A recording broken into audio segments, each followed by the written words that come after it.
Johnny Carson set the standard for late-night television hosting for more than 20 years, and in the process, Carson accidentally revealed which hosts had what it takes to succeed and which ones were destined to fail. He announced to us that he's leaving to pursue a dream he's had since he was a little boy, host the worst talk show in history. From career-ending one-liners to behind-the-scenes banishments, Carson's sharp wit and ironclad standards exposed the pretenders who couldn't match his throne. Chevy Chase, the baked bean prophecy. And tomorrow night he hosts his first special, right here on NBC. We got something. This is, well, it beats Exo Man. Would you welcome Chevy Chase? Back in 1976, Johnny Carson dropped what might be the most brutal prediction in television history. Chase couldn't ad-lib a fart after a baked bean dinner, Carson quipped, and this wasn't some random insult tossed off for laughs. Johnny Carson had watched Saturday Night Live writers go completely silent around Chase, unable to get Chase to riff or improvise, and Carson recognized the problem immediately. Here was a performer who couldn't think on his feet. He burned a lot of bridges, he had a problem with... I think it was the acting.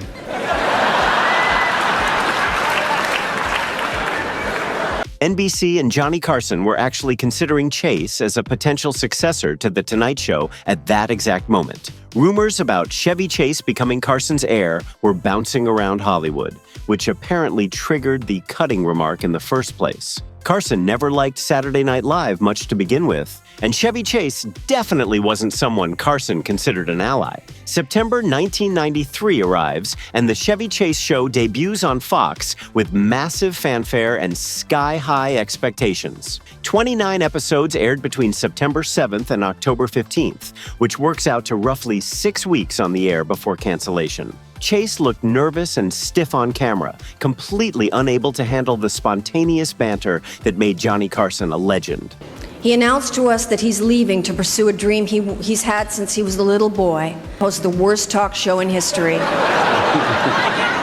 That one-liner from Carson 17 years earlier had proven prophetic in the most embarrassing way possible. The Chevy Chase Show crashed so hard that Chase quietly retreated to supporting roles and never attempted late night again. In my opinion, this Johnny Carson's offhand comment had accidentally revealed Chase's greatest weakness and idiocy years before it would actually matter. Exactly as Carson predicted, Steve Allen, the band pioneer. The original Tonight Show came on here at 11:30. Yes, live. As a matter of fact, at one point we were starting at 11:15 because it had been a local show before it was a network show, and we still had to do 50 minutes of that and then the 90 minutes. Here's where things get ironic in a way that probably delighted Johnny Carson. Steve Allen created The Tonight Show, hosting it from 1954 to 1957, and establishing the format that Carson would later perfect. Allen occasionally filled in as guest host under Carson over the years without any problems, until 1982 when everything fell apart. While guest hosting in '82, Steve Allen cracked a joke about Johnny Carson missing an appearance because of a minor injury. That wasn't ideal, but it wasn't the real problem either. What crossed the line was Allen berating a crew member over last-minute script changes, getting verbally nasty with someone who was just trying to do their job. The crew member went straight to Johnny Carson and asked to never work with Steve Allen again. Carson's response came immediately and carried the weight of finality. The crew member wouldn't have to worry about it because Steve Allen had been banned permanently from the show. Mark Malkoff's biography, Love Johnny Carson, confirms that Carson made sure that crew member never had to deal with Allen again, and Allen only returned to Tonight after Carson's retirement in 1992, specifically on episodes where Jay Leno was guest hosting instead of Carson. What Johnny Carson accidentally exposed here goes beyond just one incident. What I think is the way Steve Allen behaved like an idiot got him banned, and probably he deserved it. Talent and legacy don't give you permission to treat people poorly under Carson's standards. So, and Steve Allen helped invent late-night television, but still couldn't set foot in Carson's studio for the final decade because Allen forgot that basic rule Carson enforced. Bob Hope, the script-dependent icon. It's tough that last mile is tough. Same guy on the street, huh? Oh, that's right. Now, look, since you're not And going the to be... flowers have been watered before the parade. I had a tough time. I had to really get out. I had to get off the float and run into a hotel. We almost tore me to bits. You'll enjoy it. You'll enjoy it.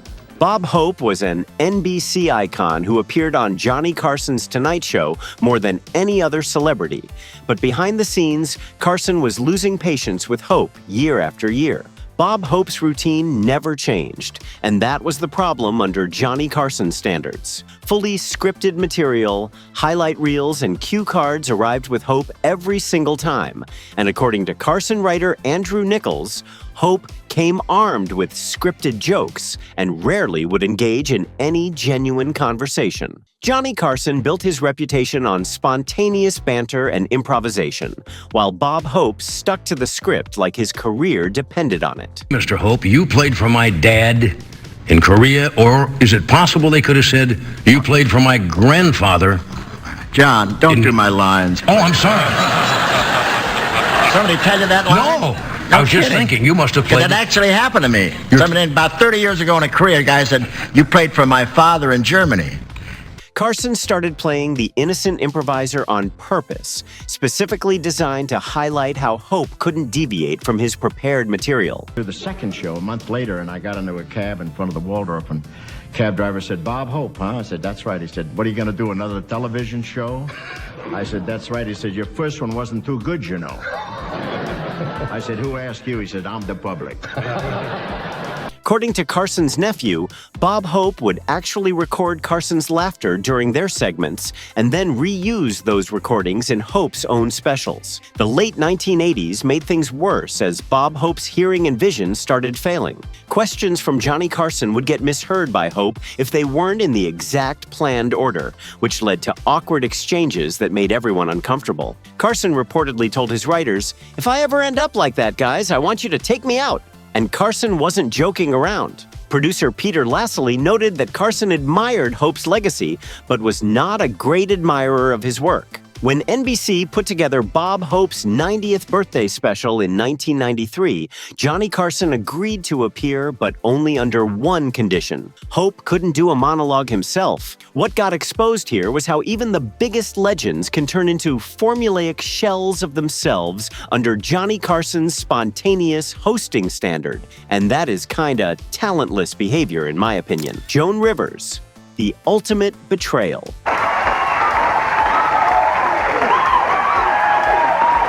It's been 5 months, and so much has been said, and so much has been written, and I am just so happy to be here, and I thank you all so much. Joan Rivers served as Johnny Carson's primary guest host from the mid-1970s through 1986, and Carson treated Rivers like a protege by giving Rivers opportunities and trusting Rivers with The Tonight Show while Carson took time off. Their on-air chemistry worked beautifully, and everyone could see it. What's your problem? 14 years in this damn show, you never gave me a gift. Well, I just want to talk about it.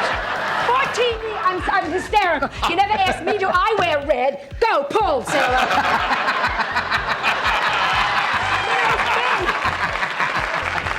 Early 1986 changed everything.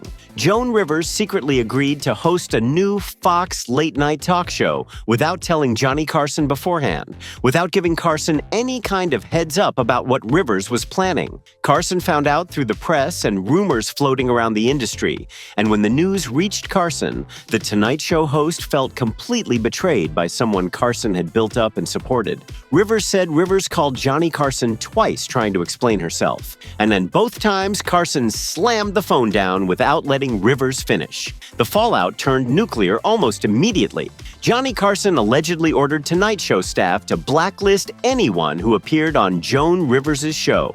And after The Late Show starring Joan Rivers premiered on October 9th, 1986, Carson never spoke to Rivers again for the rest of Carson's life. Joan Rivers lost all Tonight Show privileges in one swift move under Johnny Carson's orders. Rivers never sat on Carson's couch again, never wrote for Carson's show again, and watched other Tonight alums launch rival shows with Carson's blessing when they eventually failed. Joan Rivers got frozen out completely and permanently by Carson. Rivers' Fox show flopped and got canceled in May 1987, just 8 months after launch. Joan Rivers later reflected on the feud by saying, "I think he felt because I was a woman that I just was his. I don't understand otherwise. Maybe he liked me better than the others.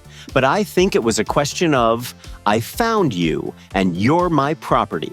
Johnny Carson accidentally exposed that loyalty matters more than raw talent under his standards. Joan Rivers had the skills and the audience, but going behind Carson's back made all of that irrelevant in Carson's eyes. I personally think that it was kind of idiotic of Joan Rivers not to inform about her new talk show to Johnny because she could have easily avoided all of this drama. Rivers and Carson never reconciled before Carson passed in 2005, and that silence lasted nearly 20 years, and that is really heartbreaking. Jerry Lewis, the disrespectful legend. Excuse me 1 second. What the hell is he holding up a card telling me to do that, and you're telling me not the hell to do that? I mean, but people are watching me. They don't see you laying there like a Jewish frog on the floor. You want to do this now? Come over here and tell me to do it now. Yes. Oh, yes, of course. I'd be very happy to. Jerry Lewis filled in as Johnny Carson's Tonight Show substitute host dozens of times during the 1960s and 70s, making Lewis a favorite who'd appeared or guest hosted over 80 times by 1975. Summer of that year destroyed the relationship in a single afternoon.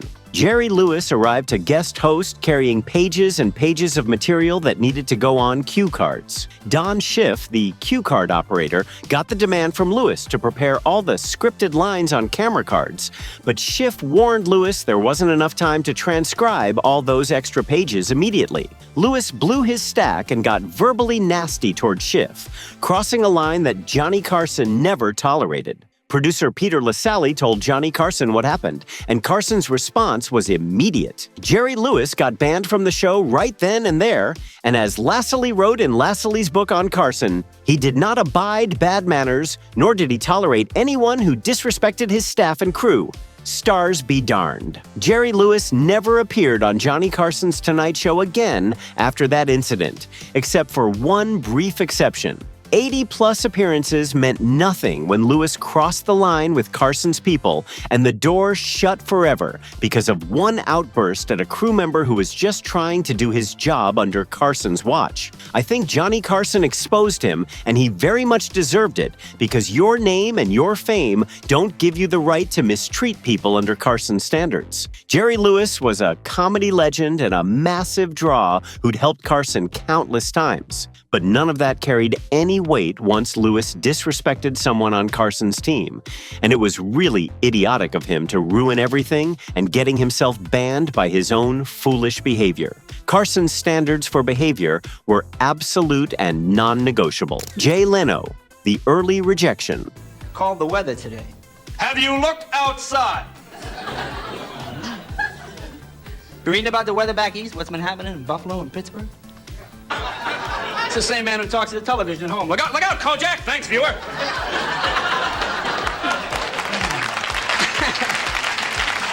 Jay Leno first appeared on Johnny Carson's Tonight Show in 1977, but Carson apparently was unimpressed after Leno's first 5 guest spots, where Leno's jokes were falling flat. According to producer Peter LaSalle, after the 5th appearance, Johnny Carson just doesn't like him, and once he doesn't like someone, he doesn't start liking them later.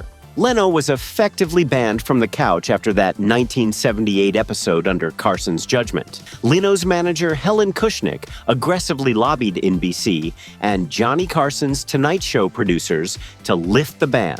The lobbying eventually worked, and Jay Leno reappeared as a guest, slowly working his way back into Carson's good graces through sheer persistence and improved material. 2 decades later, of course, Leno became Johnny Carson's successor in 1992. What Johnny Carson accidentally exposed with the initial Leno ban was that Carson's standards for comedy on The Tonight Show were unforgiving, and even future successors had to prove themselves worthy under Carson's watchful eye.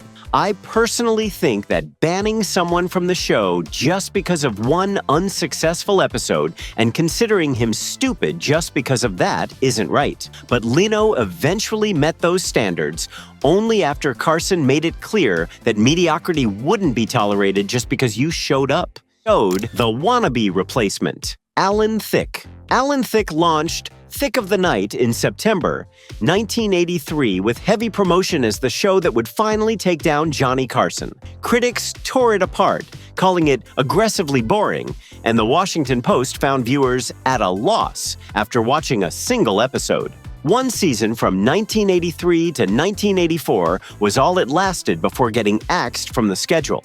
Johnny Carson never publicly commented on Alan Thicke's flop, but the contrast between the two shows said everything that needed saying about Carson's dominance. One New York Times critic wrote that Thicke is no more an actor than he was a talk show host, which is the kind of review that follows you around for years. Alan Thicke eventually found success on Growing Pains, but Thicke's late-night ambitions got buried in 1984 and stayed buried, unable to match Carson's standard. Pat Sajak, another wannabe replacement. Pat Sajak came next with The Pat Sajak Show, which premiered January 9th, 1989 on CBS and got canceled April 13th, 1990 after 15 months of trying to make it work. Sajak actually contacted Johnny Carson's office before signing the deal just to let Carson know about the show, and Carson assured Sajak there was no animosity between them. The Pat Sajak Show still failed spectacularly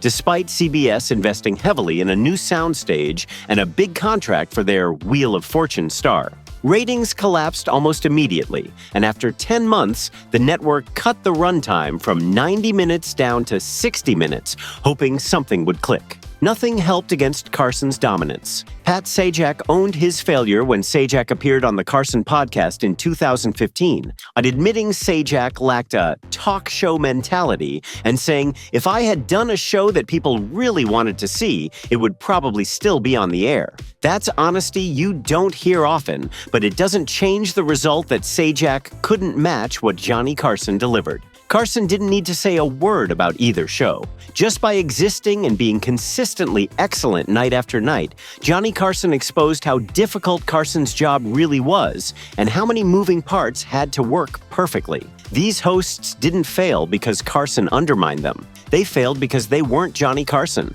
and that turned out to be a problem. Carson's era ended in 1992, and talent alone isn't enough to survive at that level under the standard Johnny Carson set. You need spontaneity like Carson demonstrated, respect for your team like Carson demanded, loyalty to the people who support you the way Carson valued, professionalism under pressure that Carson maintained, and something intangible that can't be manufactured or scripted or faked the way Carson possessed naturally. These hosts learned the hard way that you don't compete with Johnny Carson.